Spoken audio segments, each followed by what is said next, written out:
Olá, seja bem-vindo ao canal Mundo de Regeneração. Sinta-se em casa, sinta-se no seu mundo. Hoje continuamos nossa série de leituras com você. E estamos agora no vídeo 2 das leituras do Sagrado Feminino. Conheça nosso blog Insight Você por Dentro. É lá que vamos ler com você um pouquinho sobre a história do Sagrado Feminino. Pinceladas de uma longa história por nós aqui do seu canal e do seu blog. Vamos iniciar nossa leitura de hoje. Você vai conhecer aqui um pouquinho da história, da energia do Sagrado Feminino ao longo do tempo. Fique com a gente, relaxe, aumenta aí o seu volume e preste atenção. Acompanhe aqui. Início da leitura. O Sagrado Feminino para Todos, pinceladas de uma longa história, por Lourdes Vanessa. Ao se falar em sagrado como feminino, subentende-se que haja a contraparte, que é o sagrado masculino. São faces complementares da mesma moeda, que é a totalidade energética de sustentação do nosso planeta. Vamos ver, resumidamente, como, ao longo da história, uma energia foi se sobrepondo à outra e, por isso, precisamos retomar o equilíbrio.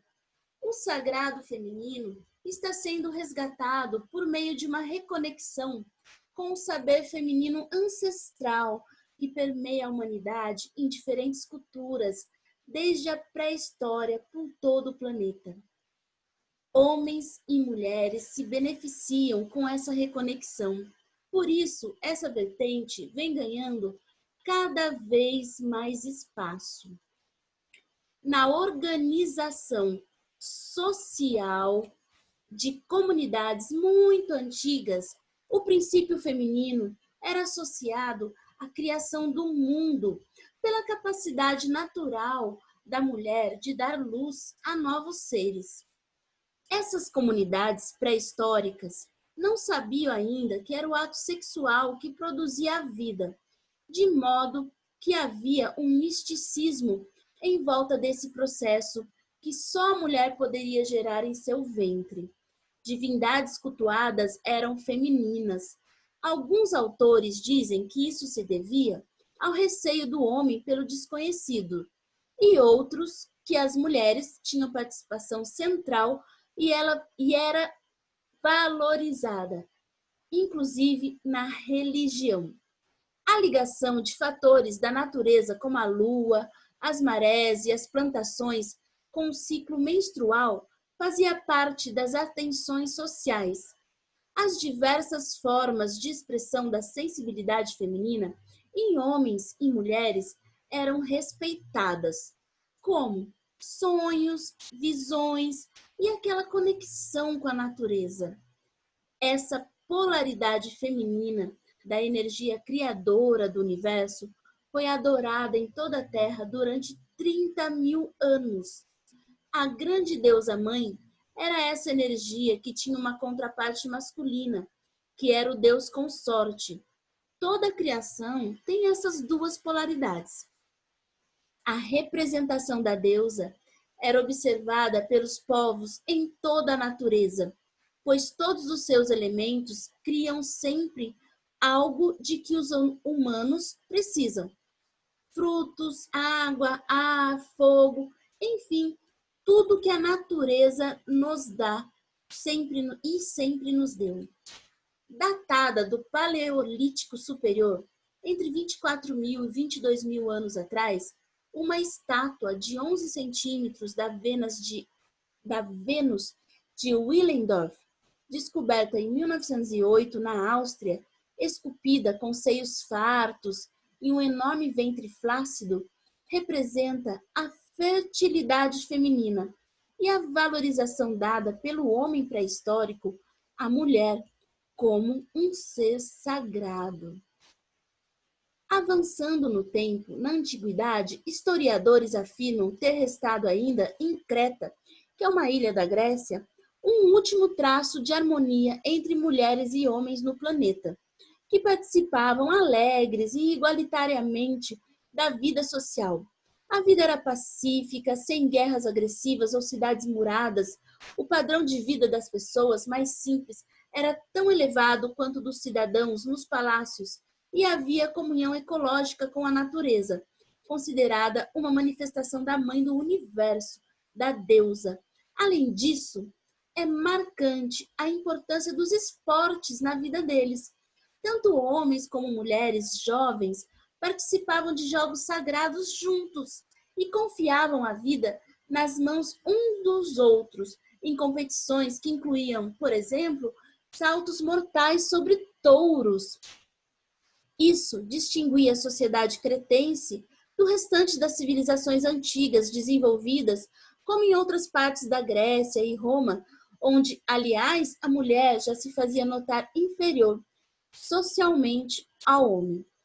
No campo, na área rural, onde havia igualdade de serviços braçais, elas já tinham uma dupla jornada, cuidando ainda da casa e dos filhos. Exatamente nesse ponto da Idade Média é que o sagrado feminino liga-se ao primeiro lampejo de pensamento feminista. É complicada a associação do sagrado feminino com o feminismo, devido ao alto grau de preconceito que esta palavra traz atualmente pela ignorância do seu real significado, gerando mal-entendidos, sendo que feminismo é diferente do chamado femismo, né? Feminismo seria o oposto do machismo, ou seja, o pensamento de que uma vertente é superior à outra, o que não condiz com a principal ideia do feminismo, que seria a igualdade de homens e mulheres com respeito às diferenças. Homens e mulheres são feministas à medida que convivem, respeitando-se mutuamente em sua liberdade e autonomia, sem que ninguém seja infeliz apenas por coerções da sociedade. Aliás, um estudo da Organização Mundial de Saúde, a OMS, feito em 41 países, divulgado em 2018, mostrou que os homens que moram em lugares com maior igualdade de gênero são também protegidos de estereótipos que prejudicam sua saúde, como atos de violência e hábitos nocivos que normalmente são atribuídos aos homens na sociedade.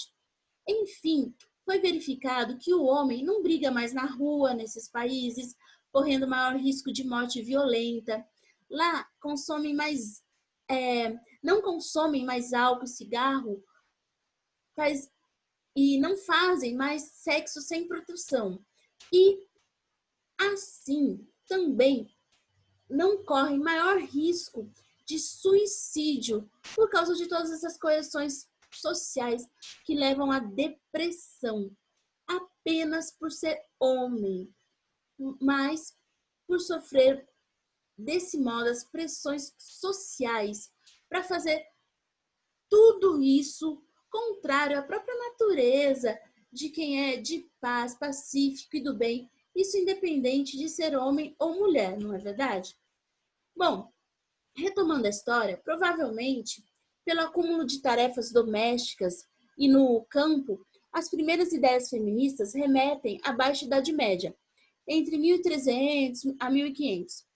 Regine Pernoud, em seu livro O Mito da Idade Média, chega a mencionar que a ideia de inferioridade da mulher medieval é apenas um mito, pois no início desse período havia grande trânsito delas pelas esferas social e eclesiástica. Um exemplo disso é a escritora francesa de política e filosofia, Christiane de Pizan, que viveu entre 1364 e 1430.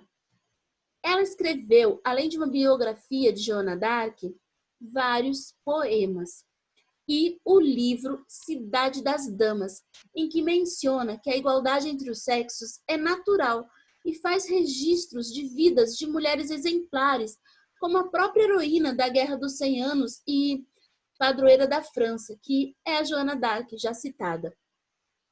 Pela influência da Igreja Romana na Europa da Idade Média, Costuma-se pensar que nessa época a mulher foi totalmente perseguida. No entanto, houve esses lampejos feministas no início. Porém, o outro lado opressivo, que se intensificou mais tarde na Idade Média, é digno de importante nota, pois a figura da mulher ligava-se também às ideias de práticas de feitiçaria e bruxaria, em virtude da dominação da Igreja, que assim classificava as vivências dos povos pagãos dominados. Essas mesclas culturais parecem ser responsáveis pela população surtar, acusando as mulheres vistas como bruxas de serem responsáveis por calamidades naturais. Nesse período mais tardio, a Inquisição era uma forma de coibir a predominância cultural de povos dominados. Quem não concordava em se converter às adaptações feitas pela Igreja Romana para sincretizar os povos conquistados, corria sério risco de ser punido na fogueira ou com outras formas de sacrifícios que escondia planos de hegemonia cultural e religiosa, adentrando até a Idade Moderna, que vai de 1453 a 1789. Além do mais, o imperialismo romano, por meio de sua igreja, impunha a conquista aos povos subjugados, da mesma forma que os portugueses fizeram com o índio no Brasil e os espanhóis e ingleses com os nativos no restante da América, aliciando esses nativos a desistirem de sua própria cultura e se converterem à nova religião dos conquistadores. Na região onde fica hoje a Inglaterra e França, os nativos eram os celtas, que viviam em sua sociedade específica, bem diferente do patriarcado romano. Na cultura celta, as mulheres ocupavam também lugar de destaque social, sendo elas as matriarcas responsáveis pela religião, as conhecedoras da cura e dos rituais. Elas escolhiam seus parceiros que iriam fecundá-las para gerar seus herdeiros em festividades com danças em volta da fogueira, que hoje aparecem adaptadas como as festas juninas, aquelas que tem inclusive o santo casamenteiro, que faz o papel da deusa e do deus que indicava os consortes antigos. No Brasil, esse santo casamenteiro é representado por Santo Antônio. Isso demonstra o sincretismo religioso que vem há séculos. Bem, continuando. As mulheres celtas eram conhecedoras das ervas de cura. Tanto mulheres como homens dessa cultura comunicavam-se naturalmente com os espíritos. Tradições como o Halloween, o Dia de Finados e o de Todos os Santos advêm dessa cultura. Essas adaptações foram feitas porque esse povo nativo, celtas, das antigas terras da Gália, entre a França e a Inglaterra, eram muito fiéis às suas tradições. O conquistador conseguiu, entre aspas, negociar com os resistentes celtas que se convertessem à religião romana para não serem massacrados ou queimados em fogueira. A, entre aspas, de novo, persuasão negociativa consistia em serem mantidas as tradições de suas festividades, sem as quais não conseguiriam viver, mudando-se apenas levemente os nomes, mas mantendo-as na mesma época que correspondia a solstícios e equinócios celebrados pelos nativos.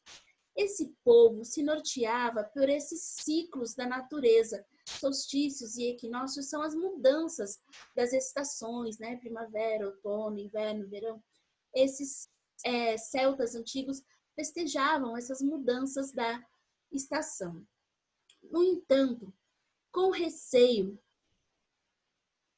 de que essas práticas antigas restaurassem a religião dos celtas, os romanos reprimiam isso ardoramente, incitando a população a acusar mulheres de bruxaria, e uma simples delação poderia levá-las à fogueira e a torturas escabrosas, como o exemplo do que aconteceria a quem mais ousasse contrariar as normas impostas pela religião romana.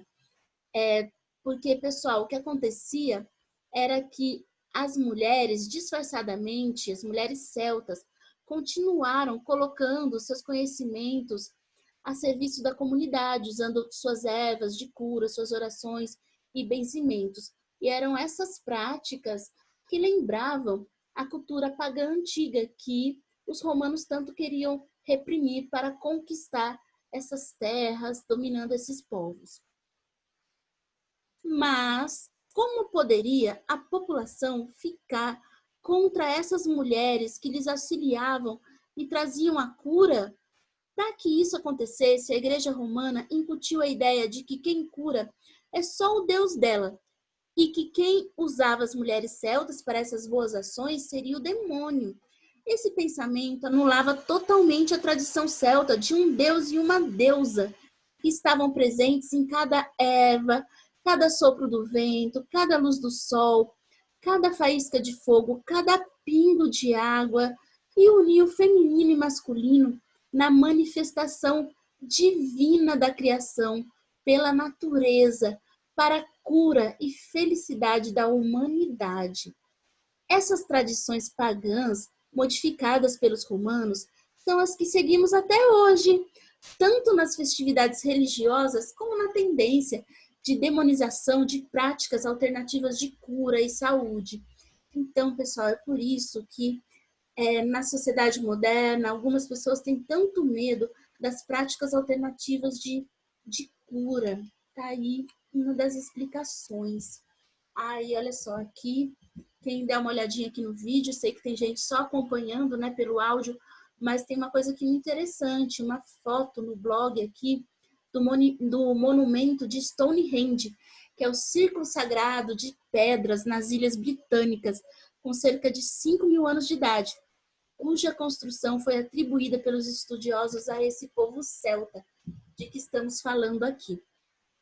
Bem, continuando nossa leitura, na época do Renascimento, que é no século XVII, no século XVII, a condição social da mulher retrocedeu, voltou atrás ainda mais, havendo proibições de estudos para elas e de várias profissões. O mundo mercantilista foi praticamente todo masculino. O mundo mercantilista, pessoal, é aquele das grandes navegações, dos comércios entre os países, lá no século XVI, XVII. O mundo mercantilista, então, foi fechado para as mulheres. Os homens ali dominavam por esses interesses políticos e religiosos. No entanto, a energia da deusa sempre arrumou um jeito de não ser esquecida, ainda que por meio de simples fagulhas dela. O mito da criação, comum a judeus e cristãos, em sua narrativa, lá nos livros sagrados, foi excluída. Teve excluída uma figura, que é a figura da Lilith. São mitos sagrados comuns a judeus, a cristãos, né? Que narra a moldagem da Eva. Eva foi a primeira mulher para os cristãos. E aí muitos desses livros excluíram a figura da Lilith, que faz esse papel de primeira mulher lá nos textos antigos para os judeus. A partir de uma costela do primeiro homem, Adão, foi atribuída a criação de Eva, mas nos textos antigos, nos originais, até de onde foram extraídos os textos da Bíblia, a primeira mulher criada antes mesmo de Eva foi Lilith, criada de igual para igual com Adão. Somente após Lilith se negar a acompanhar Adão é que Eva foi criada nessa mitologia aí pela costela de Adão. Bom, continuando a leitura, pessoal, divaguei aqui um pouquinho. Este Adão é atingido pelo pecado original ao provar o fruto da árvore do conhecimento oferecido por Eva, tornando-a bem como a todas as mulheres depois dela, até o dia de hoje ainda se fala nisso, que as mulheres foram tornadas devedoras e culpadas por esse mau passo que Eva deu. Apesar disso, em 1854, o Papa Pio IX decretou o dogma da Imaculada Conceição de Maria, sugerindo que ela foi preservada e ficou imune de toda a mancha do pecado original. Maria, né, que é a mãe de Jesus. A energia feminina, ao menos assim, teve um lugar e não foi totalmente esquecida aí nos nossos tempos até hoje, né? Ou seja, a energia feminina deu um jeitinho, sabe? De chegar até nós na energia aí de Maria, da Sagrada Maria, Mãe de Jesus. Já faz muito tempo que vivemos sob uma religião patriarcal, que adora um Deus único, masculino.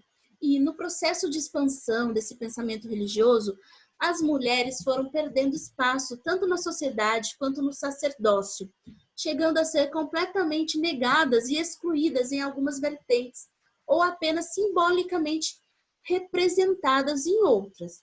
Com o passar do tempo, foram ficando em segundo plano a opinião e a vontade feminina. Sem ser ouvida durante muito tempo, a mulher aceitava passivamente e aos poucos é que foi retomando sua força para lutar pelo direito de igualdade. Olha só, gente, igualdade, hein? E não superioridade. O que reiniciou nos séculos 18 e 19. A Revolução Industrial e, mais tarde, as guerras novamente fizeram as mulheres saírem de casa para empregos no mundo externo. Quando nos remontamos à origem moderna do movimento do sagrado feminino, é inevitável citar a primeira onda do movimento feminista, no século XIX, com a publicação de ideias de uma deidade feminina, de uma deusa feminina, por Matilda Jocelyn Gage e por Elizabeth Cady Stanton, que são norte-americanas ativistas, abolicionistas e defensoras do voto universal. Elas falaram nas obras delas sobre deidades femininas pesquisadas por elas, que foi o que a gente citou no início desse vídeo sobre as deusas das civilizações antigas. Faz-se necessário remontar também à antropologia dessa época, do século XIX, com Johann Jakob Barhofen, pesquisador das culturas pré-históricas, que tem uma deusa matriarcal. Depois desse embalo inicial, mais tardiamente, nas décadas de 60 e 70 do século XX, essas ideias puderam ser mais desenvolvidas com a segunda onda feminista, que se dedicou ao estudo da história da religião. E aqui o blog traz para a gente foto dessas estudiosas, Matilda Gage e Elizabeth Stanton. E continuamos a leitura. Assim, a luta pelos direitos femininos foi intensificada e se estendeu pelo século XX, com auge na década de 1960.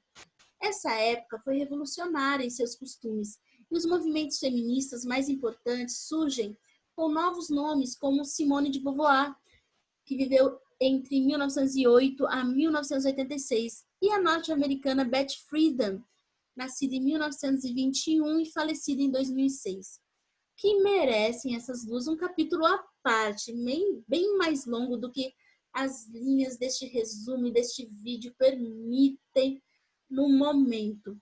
Finalmente, chegamos no século XXI e, como a energia masculina ficou muito forte nos últimos séculos, dominados pelas ideias patriarcais na organização social e política, há uma necessidade premente de abertura como nunca antes ao nosso século, ao sagrado feminino, que é a retomada da mulher, da sua posição junto ao homem, lado a lado, como igualmente importante perante as energias da natureza. A mulher, aos poucos, vai redescobrindo seu poder de criadora, inclusive de criadora de sua própria vida. O movimento moderno do sagrado feminino reúne círculo de mulheres de diferentes culturas e religiões para o aprendizado de como romper vínculos com regras sem sentidos, pré-estabelecidas socialmente com padrões de beleza impostos pela publicidade, né? Pela TV, mídia, internet, que dita tantas regras até para o corpo da mulher, para o modo de se vestir e para seu comportamento na sociedade e na família. Assim, esse movimento moderno do sagrado feminino começa a valorizar mais o que tem de sagrado, de natural, de verdadeiro na feminilidade. Valorizam mais os ciclos naturais das mulheres, como menstruar, gestar, parir, amamentar, envelhecer, aprofundando no autoconhecimento. Cicatrizam essas mulheres em si as próprias feridas, bem como as de todas as gerações anteriores a elas, aprendendo a amar o próximo sem dependência e a si mesmas incondicionalmente. Também ao incentivo para superar a ideia de competição entre elas e agir no que chamam de sororidade. Sabe o que é isso? É uma irmandade, uma grande irmandade, essa sororidade, em que uma estende a mão à outra, estende o ouvido, o colo e os conselhos. Uma saída da supremacia patriarcal começa a se desenhar e a mulher retoma o principal dom que o patriarcado subtraiu de sua mente, a autoestima. E assim termina a leitura de hoje. Pessoal, eu sou a Vanessa, aqui do Mundo de Regeneração, que assino como Lourdes Vanessa no blog Insight Você por Dentro, que acabamos aqui de ler. Que o mais importante é divulgar esse conteúdo e fazer com que chegue no maior número de pessoas. Por isso, convido você a compartilhar esse vídeo, a se inscrever e convidar outras pessoas que se inscrevam aqui no nosso canal, a visitar nosso blog. E quem ainda não ativou o sininho de notificações aqui do canal, que fica do lado do botão de inscrever-se, ative, porque assim você vai ser avisado quando tiver novos conteúdos aqui no canal. Nós estamos tentando trazer sempre coisas para você, novidades e pensamentos edificantes. Vamos tentando fazer aqui o nosso trabalho de formiguinha, formiguinhas felizes. E eu sou uma formiguinha muito feliz aqui de ter feito essa leitura para você. Agradeço muito e deixo um grande abraço. Te espero no próximo vídeo dessa série de Sagrado Feminino e de todas as outras leituras. Vá também na playlist aqui do canal. Acredito que tem algumas coisas que você vai gostar e nós vamos ficar muito felizes mesmo de que você nos prestigie. Grande beijo, fique com o Deus, com a deusa, fique com a energia do sagrado feminino e masculino, que são energias da fonte criadora que se dividiu para nos trazer aqui para esse planeta, para trazer o próprio planeta e tudo que há nele, nesse universo. Até a próxima. Gratidão!